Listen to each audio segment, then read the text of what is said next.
Vår nästa talare, han är alltså från början biolog och växtfysiolog. Han har arbetat sedan 12 år tillbaka vid ADAS och leder där ett team om ungefär 10 forskare. ADAS, det är ett brittiskt oberoende forsknings- och rådgivningsföretag med miljö, jordbruk och landsbygdsutveckling i fokus.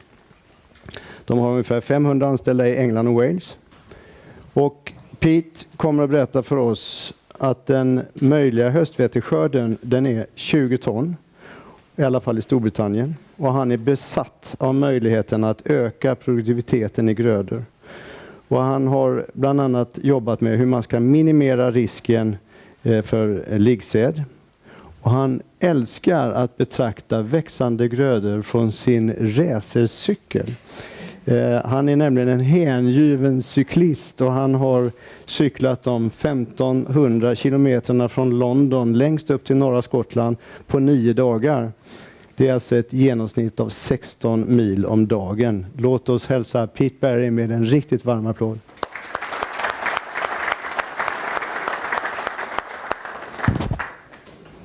Okay, well, thank you for inviting me. It's a great pleasure to be here.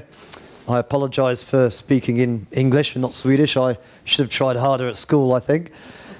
The majority of my presentation will be on winter wheat, and I'm going to finish with some slides on winter barley, some recent research we've done on winter barley.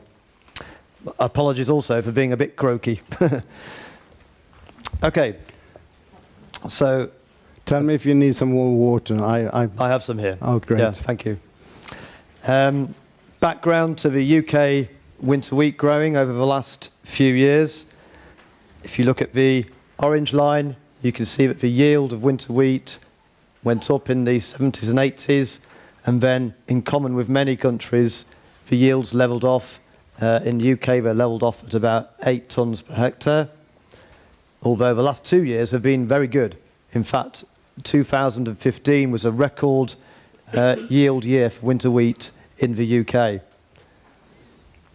Over the same time, the amount of fertiliser, nitrogen fertiliser applied has stayed very steady at just under 200 kilograms of nitrogen per hectare. And as a result of the increasing yield and the static nitrogen rate, you can see the protein content of the grain has steadily decreased, in common, I think, with Sweden as well and other countries. A big initiative of ours is to improve productivity in the UK and to improve yields. We don't want the yields to be static, and we believe that there's great potential to increase yields in the UK. We've started this by estimating what the potential yield is in the UK environment. Now, the main objective is to capture as much solar energy or sunlight as possible by the crop. The green line represents our green area of our wheat crop, and typically our wheat crops intercept about 40% of the radiation or sun. But we think it's plausible that this could be increased to 60%. We could intercept 60% of the incoming light by having an earlier canopy formation of a crop and delaying canopy senescence, the dying off of a crop, to maximise light capture.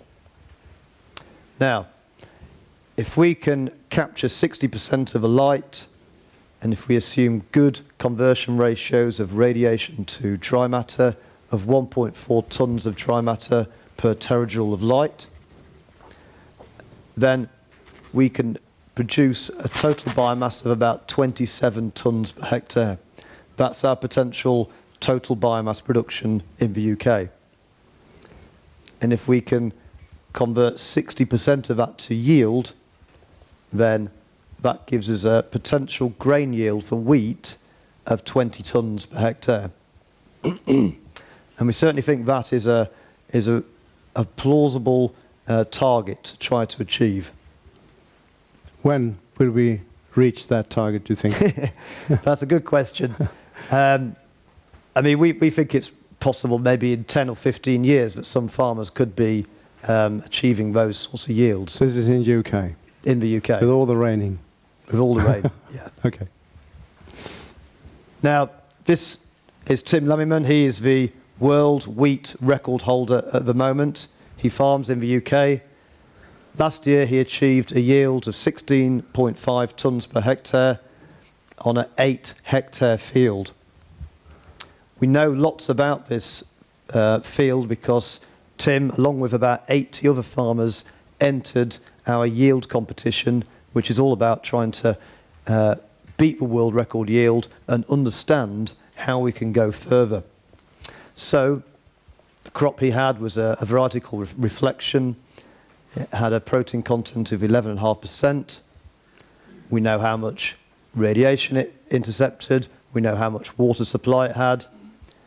Tim applied 330 kilograms of N per hectare, and his crop followed oilseed rape. So he put a lot of nitrogen on,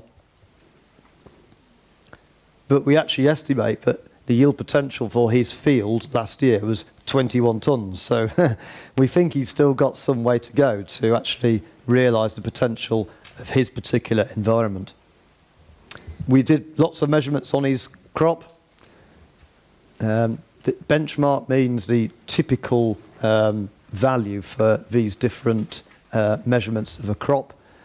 And I'll draw your attention to the ears per metre squared. Tim achieved lots and lots of ears, 711, compared with a standard figure of about 460.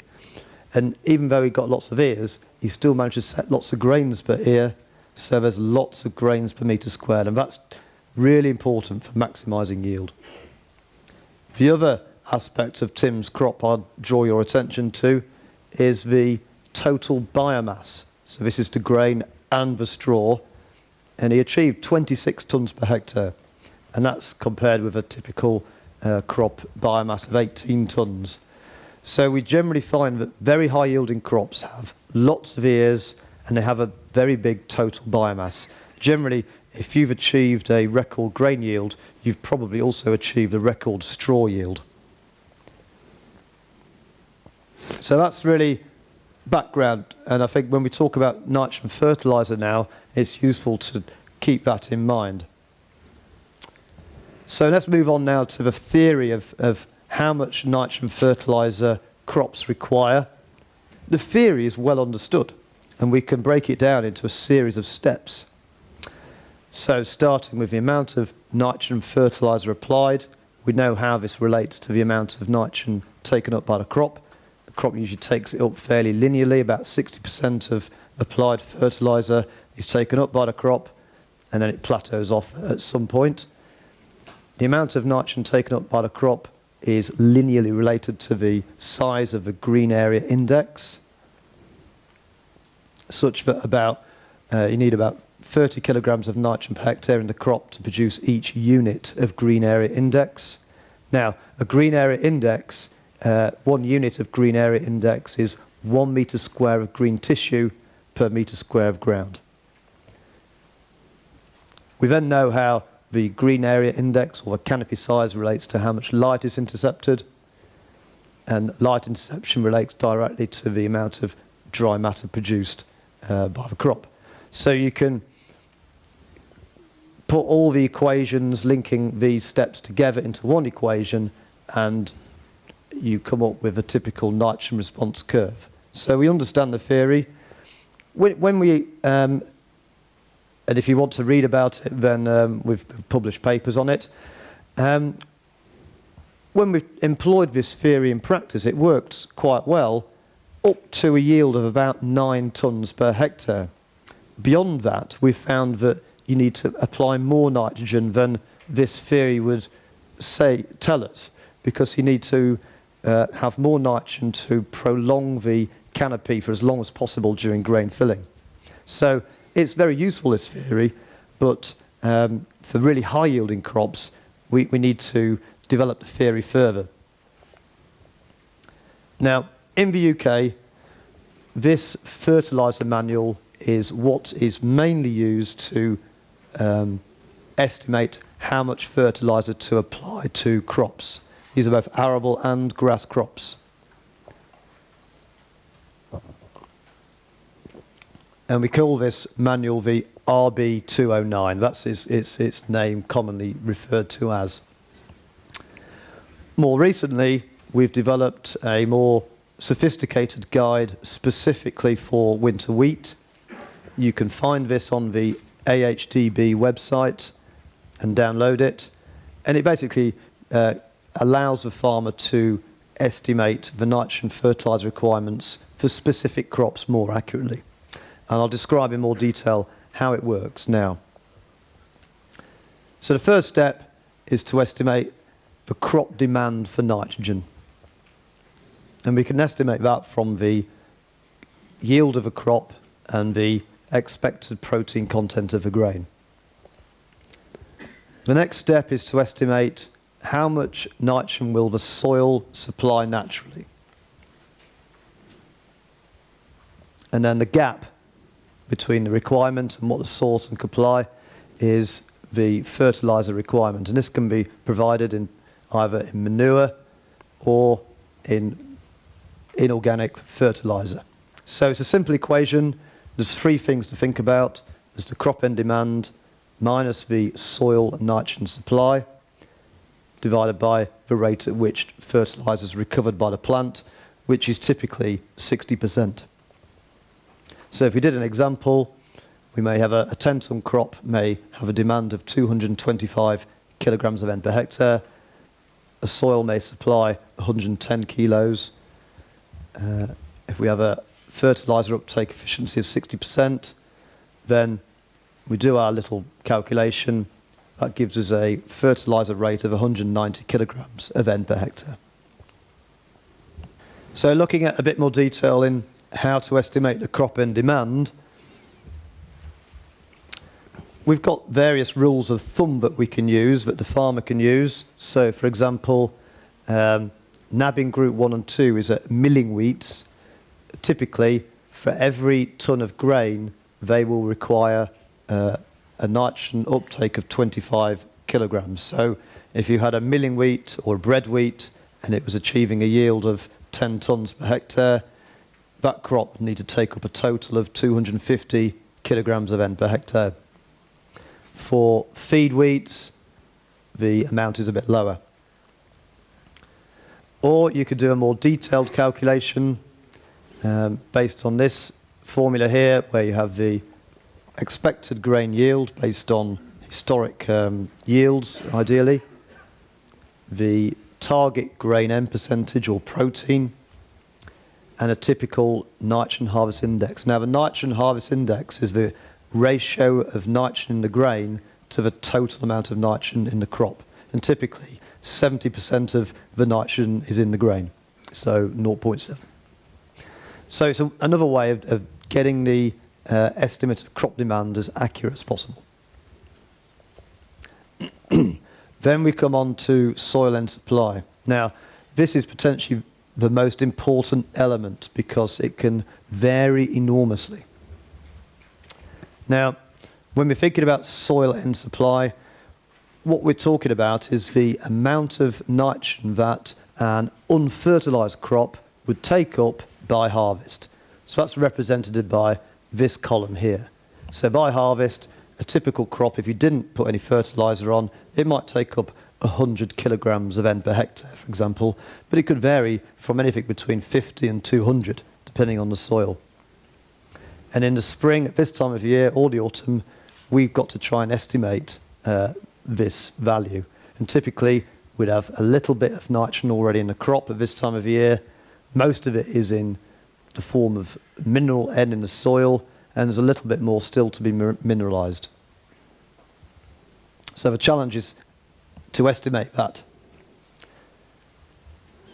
We could do it by two methods. One is to use the RB209 fertilizer manual, which uses lookup tables and use information about the soil type, the overwinter rainfall, previous crops, previous manuring, to estimate what the supply of nitrogen will be to that crop. And that works pretty well. However, there are situations where we want to measure the amount of nitrogen in the soil, particularly where we're uncertain about the amount of nitrogen in the soil, such as if it's very high, if you're following horticultural crops, for example, like brassicas, we might want to measure it. If you just bought a new bit of land, you don't know much about it, then you might want to measure it. We've found that it works very accurately in the east of the UK, where it's drier, on medium soils. And you might want to use it also as a wider monitoring process, just to see how certain fields compare with previous years. So I'd say that in the UK, maybe 5% or a little bit more of fields are measured for soil mineral N. I'm interested in here, how many people would measure the soil mineral N in this room? Förstår ni frågan? Hur många mäter jord och gödselkvävet? Yeah. Is there a show of hands? How many would measure? When In the spring. På våren, ja. Förstår ni frågan? Ni som gör det, upp med en hand. 1, 2. So not many. Yeah, interesting. Okay, thank you. And you're the top of the cream. One more over there. Har du en fråga? Hur många som har mätt tidigare? Upp med en hand. 1, 2, 3, 4, 5. Ja, lite fler. Good. A few more. So it's worth talking about this. Right. Okay, so how to measure soil mineral N is not easy. There's lots of things to remember. We've found that we actually get the best and most predictive values by measuring in the autumn and measuring down to a depth of 60 centimetres. Doesn't work on shallow soils though, because overwinter rainfall can wash out the nitrogen and change the amount of nitrogen dramatically. But on retentive soils, autumn sampling works well. Or you can measure in February, we say the spring, but February is a month we usually target, down to 90 centimetres. We also have a test which can predict the amount of mineralisation, which helps for spring measurements. Sample handling is really important.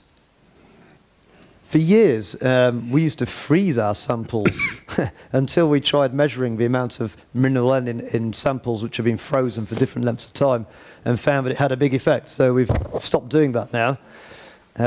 Don't mix it up too much, keep it cool, get it to the labs as quickly as possible to get a most accurate estimate of soil mineral N.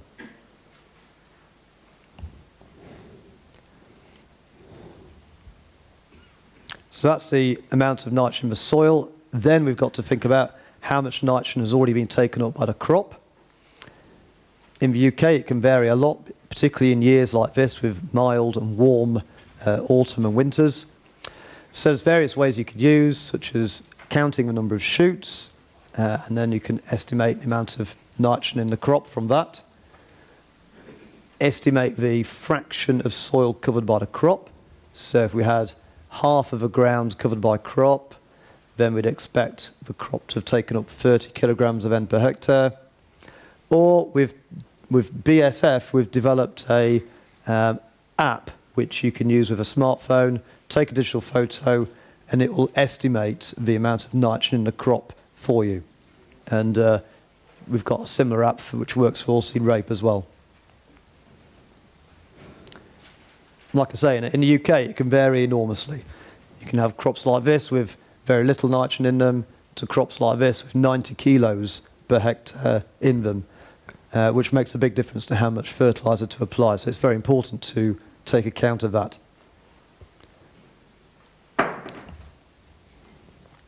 And then the final element of the equation is recovery of fertiliser. We don't know much about it. We know it varies really, anything between 30% and 80%, but a general average is 60%, and it's an area we need to do more research on.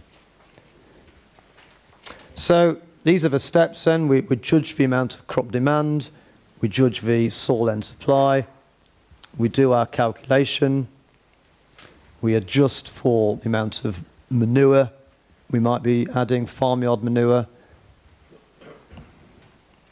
And then the next step and last step is monitor success. How well has it worked? Have we got it right?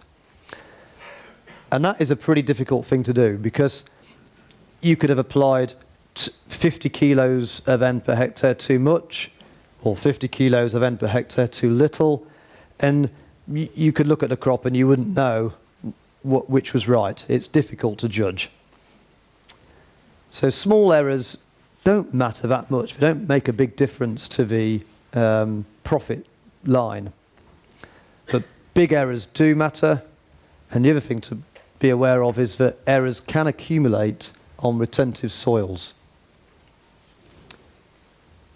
So what our guide has done is to provide a checklist whereby farmers can go back to their field and check how right they were with their nitrogen fertiliser applications. So it considers things like the greenness of a crop, wherever it lodged, the protein content of the grain. All of those can be used as indicators of whether the fertiliser was right. A particularly important one is the grain protein content, and I'll come on to that in a bit more detail in a minute. So the actions, if you see anything which looks odd, then it's certainly worth double checking it. And then if it's definitely incorrect, the advice is to adjust the strategy gradually. Don't change enormously in the next year, just change it gradually. Grain protein content is an important indicator of whether the fertilisation has been correct. So this is our yield. This is the optimum, economic optimum nitrogen rate for yield. This is the grain protein content. And you find that typically if you've fertilised optimally for a feed wheat, then it has a protein content of about 11%. If you've put 50 kilos too little on, it's 10%. 50 kilos too much, it's about 12%. So it's a useful rule of thumb that we use to estimate whether the fertilisation has been correct. I would be aware of using these figures in different countries. We know, for example, that the Danish protein levels are much lower than we get in the UK, so we'd have to check whether these sorts of rules of thumb are appropriate for Sweden, for example.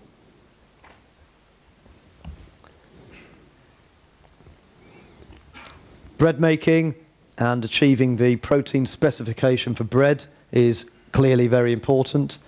This graph shows the effect of applying different rates of foliar applied nitrogen during, well, after flowering, so during early milky ripe stage, and we're applying up to 120 kilograms of N per hectare as a foliar urea mix. And this is the effect on the grain protein. Typically, farmers in the UK would apply 40 to 60 kilograms of foliar N to bread-making crops. 40 kilos will generally increase the protein level by about 1%. What you can see from this, though, is that some crops here, there was never any point in adding the foliar nitrogen because you were never going to get to the protein target of 13%. Other crops already had enough, and there was no point in applying foliar N to those. So it's important to try to predict whether your crop needs foliar N or not. And this is an area of work we've been looking at recently, where we have measured the ear N percentage at the milky ripe stage, which is when you'd normally apply the foliar nitrogen. So this is the whole ear is basically mashed up, and we measure the nitrogen content of it. And then we've compared it at harvest time with the grain protein content. You can see there's a correlation, but it's there's a lot of a big range around that. On average, if your ear nitrogen percentage is 1.9% at early milky ripe, then on average it will reach a protein content of 13%, but you can see there's a big range. We think we can improve that accuracy by, for example, modelling potential yield. Certainly we find that in wet summers the protein content is low, in dry summers it's high, so we can start to account for that. So this is ongoing work. Moving on to something different now, and thinking about varietal differences in nitrogen requirement. This is the result of a series of experiments we did with varieties to calculate how much nitrogen different varieties require. So what we have is the optimum nitrogen rate on this axis, and the grain yield at the optimum nitrogen rate. Now the orange symbols are feed wheats, the brown ones are modern bread wheats, the blue ones are old bread wheats, and the green ones are other varieties like triticale, maribos, Hereford, Acropolis. So you'll know some of those varieties, I think, like Maribos and Hereford probably, and you can see that they sort of don't fit the trend of most of the UK wheats. You can see that there's a general trend for high yields require more nitrogen.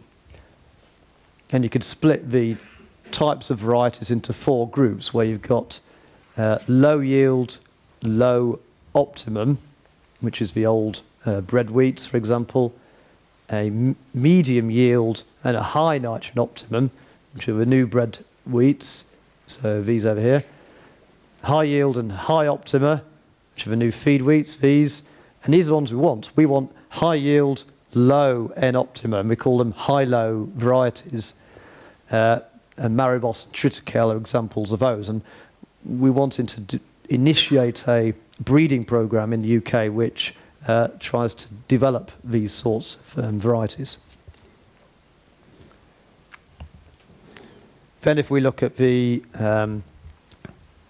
protein content of the different varieties and the optimum nitrogen rate, you can see again that there's a close correlation.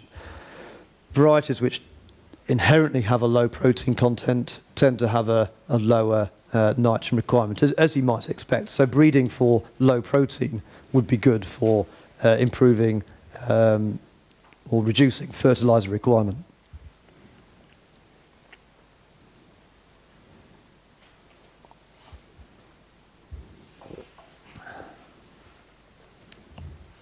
Now I'll finish on wheat with some large-scale experiments we've been carrying out, which we call chessboard trials. They're set up by the researcher with the farmer. The farmer uses a liquid sprayer to set up sets of 4 squares, basically 10 meters by, each one is 10 meters by 10 meters. One square has 0 N, one square has 100 kilograms of N per hectare, 200 and 400 kilograms of N per hectare. We then use our research combine to measure the yield of each square, and then we can work out what the optimum N rate is for each set of 4 squares. And the main benefit of this is that we can map the optimum N rate within a field. So this is a 5-hectare area, and we've calculated how the optimum N rate varies in different parts of the field. And it's amazing, really, that it varies from 200 kilograms of N per hectare to just 100 kilograms of N per hectare within this small area of field. And this field looks pretty uniform. You know, you go back to the field, you know, it's not a variable field. So we're staggered, really, as to how much the optimum N varies by, and our work has been focusing on working out how to predict variation in N optima within a field. So, for example, this is the soil nitrogen supply, and you can see that areas of the field with a high soil N supply generally had a lower N optima, which is what you'd expect. So we've looked at 6 fields in this way. In all the fields there was a big range of optimum N. Some of the in some of the fields, soil nitrogen supply explained the optimum N variation. In other fields, it was the crop N demand and the potential yield which caused the variation. So it was different in different fields. But this will be important for developing good algorithms for variably applying N within fields. This field, this has been grown with the same crop over and over in the years. So how do you explain the giant variation in soil delivery? Well, yeah, that's a good question. I mean, we think actually it's deeper soil within this zone. It might have even had an underwater stream, in that area. Yeah, so we think soil depth is important. Okay. So in summary, record crops need lots of ears and high biomass. To achieve that, we'd need to develop a nitrogen fertiliser strategy that encourages early tillering and delays senescence. It's quite possible that if you're trying to realise yield potential of the environment, you need to apply more than 300 kilograms of N per hectare. Certainly it is in the UK environment. And it's a challenge as to how to manage that amount of nitrogen fertiliser. We recommend not applying more than 100 kilograms in one split, allowing 2 to 3 weeks between splits, and including an early application and tillering and a late one, maybe as late as growth stage 39. The principles I've described are appropriate for intra-field variation, and then the varietal differences, well, high-yielding varieties generally require more N, but there is hope that we can develop new varieties which don't need more nitrogen. Right, I shall move on to winter barley with a few slides of recent research on winter barley. Bit of background for barley in the UK. We've got spring barley here and winter barley in blue. Typically, yields of winter barley 6 to 7 tonnes, spring barley 5 to 6 tonnes. Last year was a record at almost 7.5 tonnes per hectare of winter barley. Record winter barley yield in the UK is 12.2 tonnes per hectare back in 1989, but this year farmers were getting over 13 tonnes per hectare. Typical N rates for winter barley, 141 kilograms of N per hectare and 100 kilos for spring barley. The key thing with barley is to maximise the number of seeds per metre squared. That's absolutely vital. And to do that, we need lots of ears per metre squared. So, maximising growth during this period from emergence all the way up to flowering is critical for maximising yield in barley. Timing is therefore of great importance. Our current recommendations were developed maybe 30 years ago now, recommend only about 25% of N goes on early before the start of stem extension. Farmers are generally applying a little bit earlier.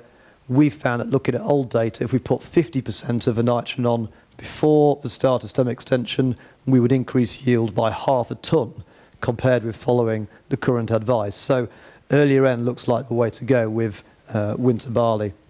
And we've been testing this now with a nitrogen timing experiment, a series of experiments where we've got the current advice, we're just putting on 25% N on early during tillering, all the way up to a very early strategy where we've put 30 kilos on in the autumn and the balance on before stem extension. And we've looked at a range of varieties, the hybrid variety, a 2-row malting, 6-row feed and a 2-row feed, to see if there's any differences. So here's a summary of one of the results from last year. So for each variety, as we move from left to right, we're going earlier and earlier with our nitrogen. We're going later and later with our nitrogen application. So the blue column has the autumn N and early, orange is early, and then the yellow column is current practice quite late. And you can see that for the hybrid volume, applying early increases yield by up to 0.4 tonnes per hectare. Similar for the 6-row, not much effect for the 2-row varieties.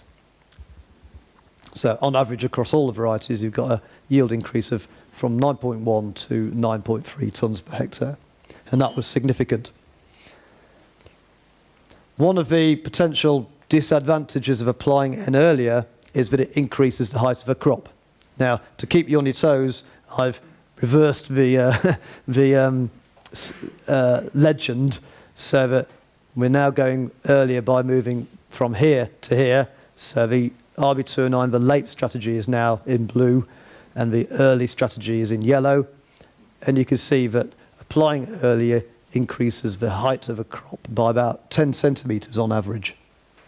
So earlier, that's bad news for lodging, but it's good news for straw yield, that earlier nitrogen will increase straw yield by between 1 and 2 tonnes per hectare. Another disadvantage with going very early was an increase in yield, where we found that net blotch and brown rust were both increased by applying nitrogen earlier.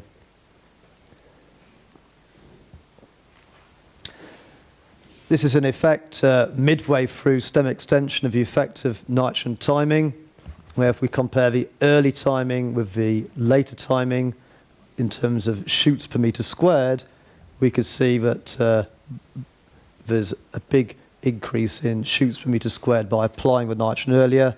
And that's illustrated here really, where you can see we have the early strategy is giving us more ears. You can't see the ground in that photo. The leaves are bigger, whereas the later strategy, fewer ears, smaller leaves, wasted light, basically. Light's getting through to the ground, which we don't want. Effects of nitrogen timing on grain end percentage. Well, we could see here in the blue line that the early strategy reduced the grain end percentage by about 0.1%. So it could be useful for helping to meet malting specifications. So that's timing. We're also looking at the rate of nitrogen. And here we're looking at the same 4 varieties again, but also some older varieties. Maris Otter, bred in 1966. Pastoral, bred in 1989.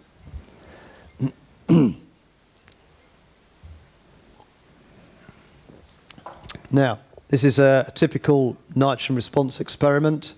What it shows is the rate of nitrogen reapplied, the yield, and the red triangles, these are important bits really, is the economic optimum N rate for each variety. And you can see that the older variety, pastoral, lower yielding, lower economic optimum N rate. The higher yielding varieties required more nitrogen fertilizer to achieve their potential. And then a similar graph here for one of our other sites. You can see just how high the yields were this year. Again, you've got a trend for high yielding varieties requiring more nitrogen.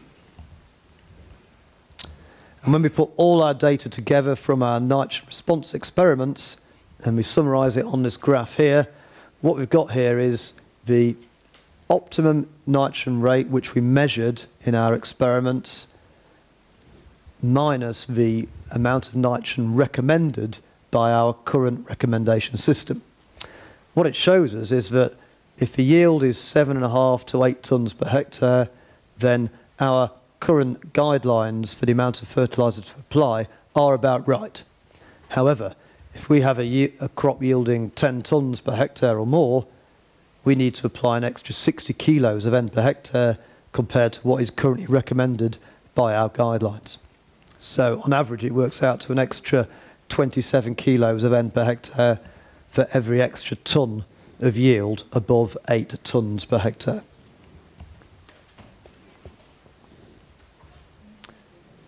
So our conclusions on barley, winter barley, are we can increase yield by 0.5 tonne by applying more of the nitrogen early. We need to be a little bit careful that we don't apply it so early that it's at risk to leaching, of course. When we say early, I'm talking just prior to the start of stem extension, which is usually falling in late February, early March in the UK. There are other risks as well, taller crops and greater lodging risk.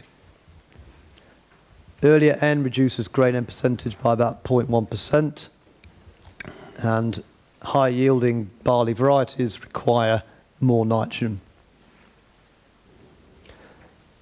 And I've put this up really to sort of emphasise what a high yield potential winter barley can have if it's managed correctly. And in the UK, I think farmers are realising this now and are really trying to push the winter barley yields a lot more. So I thank you for listening to me, and I welcome any questions. Thank you very much indeed.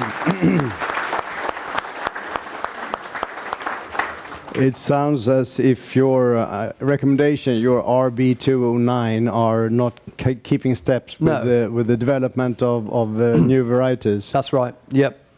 I have one question to you about, do you, when you test varieties in field tests, use a variation of applied nitrogen as well to see how they respond? No. Our variety testing system uses a standard rate of nitrogen. We use an increased rate of nitrogen for the milling wheats, but we don't use a range of rates.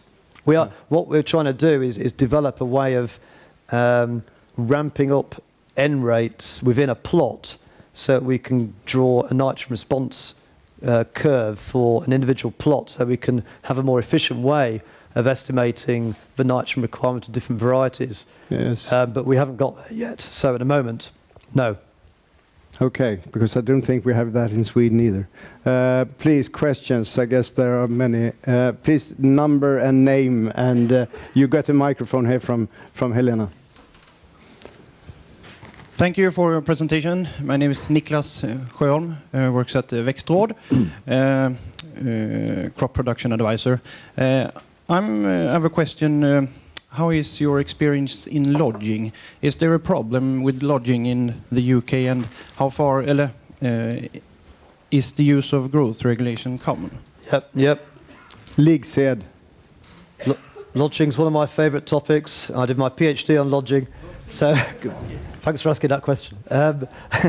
Lodging isn't as bad as it used to be in the UK. It used to be a big problem. It used to occur about once every 3 years. We did aerial surveys of lodging, and in wheat, about 20% of the wheat area would lodge every 3 years. So it was a massive problem. But it has got less, mainly because we've developed ways of managing the canopy so that you don't get such a lodging-prone crop as you used to. PGR, almost all wheat receives a PGR. And a lot of wheat will receive 2 PGRs. So that's one of the reasons why we've helped to get on top of the lodging problem.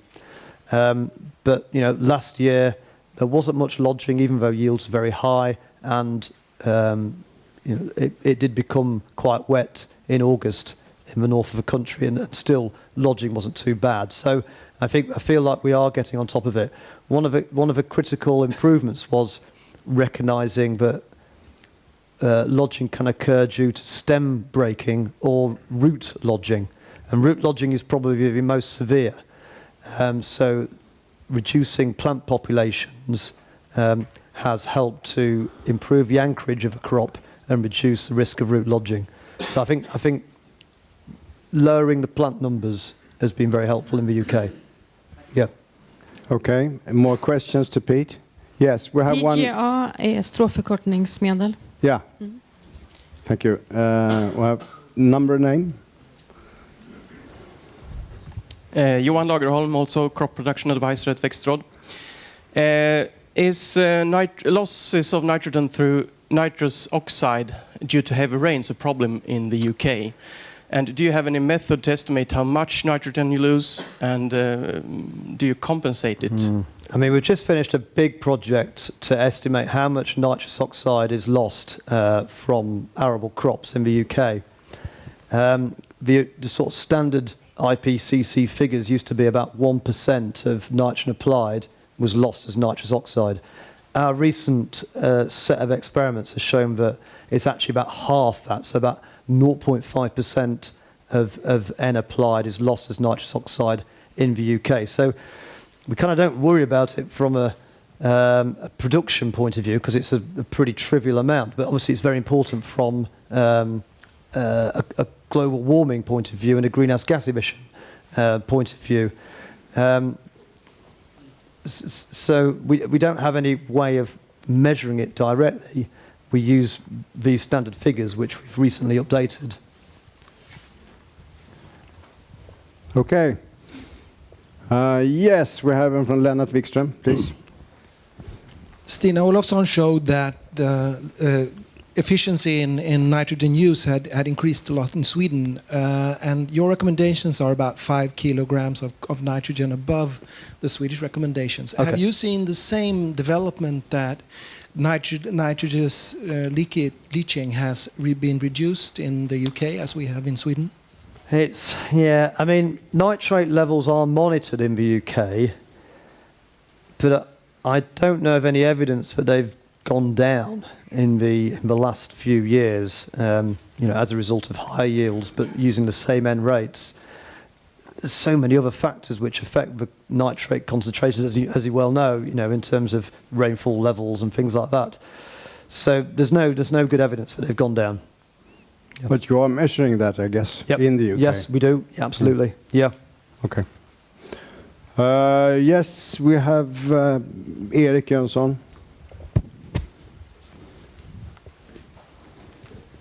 Yes, Erik Jönsson, crop advisor in Sweden. You mentioned that the nitrogen harvest index can vary between 30 and 80%. What do you think are the largest reasons for that? Is the different years, different varieties, or what's your opinion on those variations? Do you mean the fertilizer uptake efficiency? Yeah. Yes. So the fertilizer uptake efficiency we've measured can vary from 30% to 80%. Soil type has an effect, so we find that sandy soils, the average uptake efficiency is about 70%. Shallow, chalky soils, it's lower at about 55%, with other soils generally about 60%. Waterlogging reduces uptake efficiency. We find that last year was a very high uptake efficiency, partly driven by the high yields, we think. The crop was able to carry on growing and take up nitrogen for a longer period of time. But beyond that, we really struggle to predict variation in nitrogen uptake efficiency. And I think it's an area for research really to improve on. Okay, thank you very much. And the final question, I think, please. Yes. My name is Torben Rasmussen. I'm a Danish farmer. It has been very interesting to learn about the potential you have in UK. We are, as you know, a little grounded in Denmark in these days. But what could be of interest to bring with home is, do you measure the N-nitrate outflow from your trials and fields? What goes into the streams? No, we don't. I mean, the nitrate monitoring is in rivers and streams. So that's the first point which we monitor nitrate levels.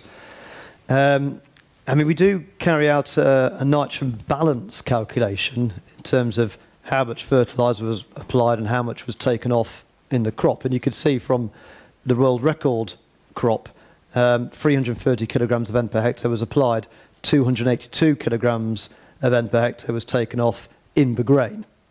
So that's the sort of mass balance work we do. Okay. Thank you very much, Pete. Let us give him a big applause.